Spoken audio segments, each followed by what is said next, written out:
Wendy joins her senior class for a final night of celebration at an amusement park. She spends the evening documenting their groups through her viewfinder, capturing her friends in candid moments across the boardwalk. The moment she secures her harness on the park's signature coaster, the sounds of the park fade into a vision of catastrophic mechanical failure. She watches the lead car derail, feeling the vibration of metal on metal as the train plunges toward the asphalt below.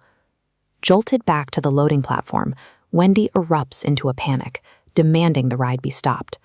Her screaming creates a scene, getting her Kevin and several classmates forcibly removed from the queue just as the coaster begins its ascent. From the ground, they watch in silence as the ride completes its first loop. A hydraulic line snaps exactly where Wendy predicted, and the train shears off the track, leaving no survivors among those left on board. By exiting the ride, Wendy and the survivors broke the expected sequence of events. They walked away from a site where their deaths had already been scheduled, creating a discrepancy in the natural order.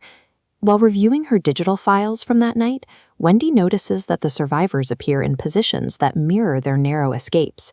Subtle distortions in the lighting and the placement of objects in the frames seem to map out the mechanics of their eventual deaths.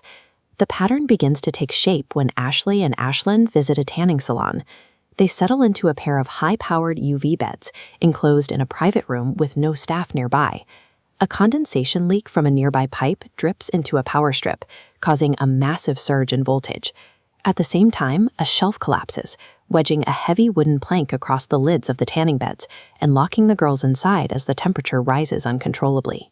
The girls are burned alive as the beds overheat, an outcome that matches the overexposed, fiery glow captured in Wendy's park photo of them. The tanning salon incident confirms that the coaster crash was only the first step in a larger, methodical execution sequence that is now moving through the remaining survivors. Wendy and Kevin sit in a drive-through lane, staring at a photo of their classmate Frankie. They scan the background of the image, trying to identify any landmarks or objects that might indicate his current location. Their search is interrupted when a red semi parked on the incline above them begins rolling. With absolutely no driver at the wheel, gravity pulls the massive multi-ton vehicle directly into the path of their car. They dive from the vehicle a second before the impact. The collision sends a heavy cooling fan blade through the windshield of the car directly in front of them, killing Frankie instantly.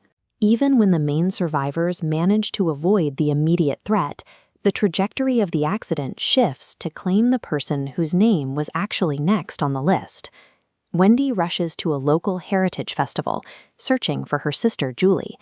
The outdoor grounds are filled with hazardous variables, from heavy farm equipment to pyrotechnic displays.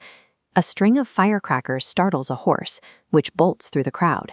Its tethering rope snags on a series of metal stakes, creating a whip-like effect that pulls down structures and creates a high-velocity obstacle course for the fleeing guests. Kevin saves Julie from being struck by a flying piece of equipment, but the force of the intervention causes a heavy signboard to swing loose. It catches Ian, another survivor, crushing him under several 100 pounds of wood and steel. Preventing one death causes the environment to immediately recalibrate, finding a different way to remove the next individual in the sequence. Months later, Wendy travels on a subway train, having seen no more signs of the pattern. She begins to believe that the list has finally reached its end. The feeling of safety vanishes when she notices the train car number matches the identification of the coaster that crashed. As a specific song from the park plays over a passenger's headphones, Wendy is pulled into a final premonition of a derailment. Looking down the car, she sees Kevin and Julie. The 3 remaining survivors have been funneled onto the same train at the same time, putting the entire group within the reach of a single failure. They try to activate the emergency brake, but the train's speed only increases as it enters a sharp curve.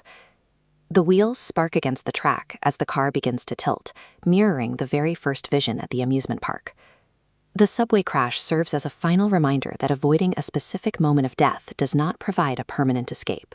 The natural order eventually corrects itself, ensuring the design is completed.